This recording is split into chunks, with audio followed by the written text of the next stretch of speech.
কোম্পানির ঠিক শখের হাট বকুলতলা মাদ্রাসার পক্ষ থেকে ঈদের সম্প্রীতি বার্তা। রায়দিঘি থানার অন্তর্গত বকুলতলা মাদ্রাসা স্কুলের পক্ষ হইতে সম্প্রীতির বার্তা। বকুলতলা মাদ্রাসা ও ঈদগাহ ময়দানে সকাল 8 ঘটিকায় ঈদের নামাজ অনুষ্ঠিত হয়। প্রায় 1500 বছর ধরেই মানুষ ঈদের নামাজ পড়ে আসছেন। এলাকার বিশিষ্ট মানুষরাও এখানে ঈদের নামাজ পড়েছেন, যেমন master Siraj Ali Gayen, master Amanullah Daptari, minority secretary Maulana Habibullah Daptari এবং আরও অনেকে। ঈদের নামাজ পরিচালনা করেন সম্মানিত ব্লক ইমাম তথা বকুলতলা মাদ্রাসা স্কুলের প্রধান শিক্ষক মাননীয় আব্দুল হাকিম সাহেব। ঈদের নামাজ পড়ান ও সারা বিশ্বের মানবতার শান্তি কামনা করে দোয়া ও প্রার্থনা করেন। বিভিন্নভাবে সম্প্রীতির আলোচনা করেন তিনি বলেন, এই দেশের মোহব্বত হলো আমাদের ঈমান, দেশের ভালোবাসা হলো আমার জান। বিদেশের স্বাধীনতার জন্য লক্ষ লক্ষ মুসলিম বলিদান হয়েছেন। এই দেশ রবীন্দ্রনাথের দেশ, নজরুলের দেশ, স্বামী বিবেকানন্দের দেশ। সারা পৃথিবীর কাছে এই দেশের একটা সম্মান আছে। এই দেশের সম্পদ ও ক্ষমতা হলো হিন্দু, মুসলিম, জৈন, বৌদ্ধ সমস্ত ধর্ম এক হয়ে একটা দেশ। এই দেশে হিন্দু মুসলিম একসঙ্গে আমরা ঈদের আনন্দ উপভোগ করব।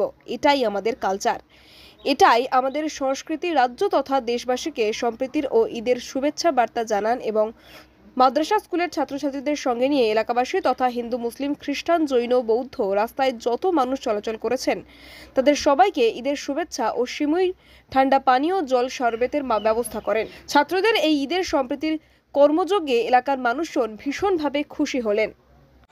সম্প্রীতির বার্তা বলছে সমস্ত মানুষ, ইসলাম কখনো অশান্তি নয়, ইসলাম শান্তি।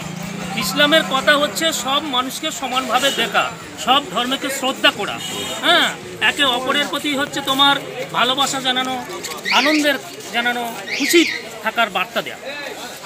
আজকের দিনটা মানুষের কাছে কেমন উপভোগ হবে? আজকের দিনটা মানুষের কাছে খুশির হচ্ছে বার্তা যাবে, খুশির কথা হবে, আনন্দের কথা হবে। এটাই হচ্ছে মূল বার্তা। যে 1 মাস যাবো আমরা রোজা করছেন, আজকের দিনটা কেমন লাগছে? নিশ্চিত ভালো লাগছে, এবং আমাদের এই হচ্ছে আমাদের ভালো লাগাটা যেন সকলের ভালো লাগে, সব সম্প্রদায়ের ভালো লাগে, এটাই আমাদের মূল বার্তা। আজকে সম্প্রীতি বার্তা খুবই, সবাই শান্তিতে বসবাস করি, সবাই ভালো থাকুক, সবাই সুস্থ থাকুক। আমাদের ভাই ভাই হিন্দু মুসলিম ভাই ভাই যেমন বসবাস করছি, এরকম একে অপরের হাত ধরে, একে অপরের বিপদের সময় পাশে দাঁড়িয়ে সবাই আমরা একে অপরের অঙ্গীকারবদ্ধ হয়ে আমরা সবাই কাছে শান্তি বার্তা দিতে চাই। আজকের ঈদের দিনে আপনার কেমন লাগছে? আজকের ঈদের দিনে আমাদের খুবই ভালো লাগছে। সাথে সাথে আমার হিন্দু ভাইরা আমাদের সঙ্গে যে সহযোগিতা করেছে, এর জন্য আমরা তাদের কাছে খুবই কৃতজ্ঞ বার্তা জানাই। আপনাদের কটা রোজা হলো? এটা 29টা রোজা হয়েছে। আজকে কতজন এখানে নামাজ পড়লো? আজকের কম করে 900 কাছাকাছি লোক নামাজ পড়েছে। এটা কোন কোন গ্রাম থেকে এসেছে? এটা শুধু বকুলতলাই গ্রাম, একটাই গ্রাম। আপনার নাম ও পরিচয়? আমার নাম আমানুল্লাহ দপ্তরি, আমি এই বকুলতলা মসজিদ মাদ্রাসার সভাপতি। 2025 এই সুন্দর যে পরিবেশ, সারা মাস রমজানের রোজা রেখেছেন মুসলিম উম্মাহ। সারা রমজান মাসের পরে আসে এই খুশির ঈদ। ঈদের একদিকে যেমন আমরা প্রত্যেকেই আলিঙ্গন করি, একে অপরের সঙ্গে আমরা কোলাকুলি করি, মুসাফা করি, একে অপরকে লাচ্ছা সিমাই খাওয়াই। এদিকে যেমন একটা দিক, আরেকটা দিক হলো যে কৃচ্ছ সাধনের পরে সারা 1 মাস ধরে রমজানের রোজা রেখে তারপরে যে আনন্দ, এটা মুসলিম উম্মার জন্য একটা বড় আনন্দ। এই আনন্দটাকে সর্বজনীনভাবে ছড়িয়ে দিতে হবে।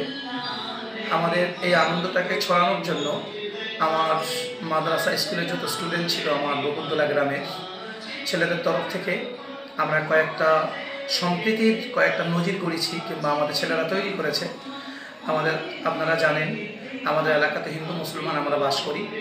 আমরা এই ঈদের আনন্দটা সবার সঙ্গে ভাগ করার জন্য আমরা একটা ক্যাম্প তৈরি করেছি, যেখানে আমাদের স্টুডেন্টরা প্রত্যেকটা বাচ্চাদেরকে, রাস্তার প্রতীকদেরকে, যারা রাস্তায় চলাচল করছে, হিন্দু, মুসলিম, খ্রিস্টান, জৈন, বুদ্ধ, সবাইকে তারা ঠান্ডা পানীয় জল, শরবত এবং সিমুই খাওয়ানোর ব্যবস্থা করেছে, সবাইকে গিফট করছে। আমাদের ঈদগাহ ময়দান। রায়দিঘি থেকে তপন কুমার দাসের রিপোর্ট, ডিএন নিউজ বাংলা।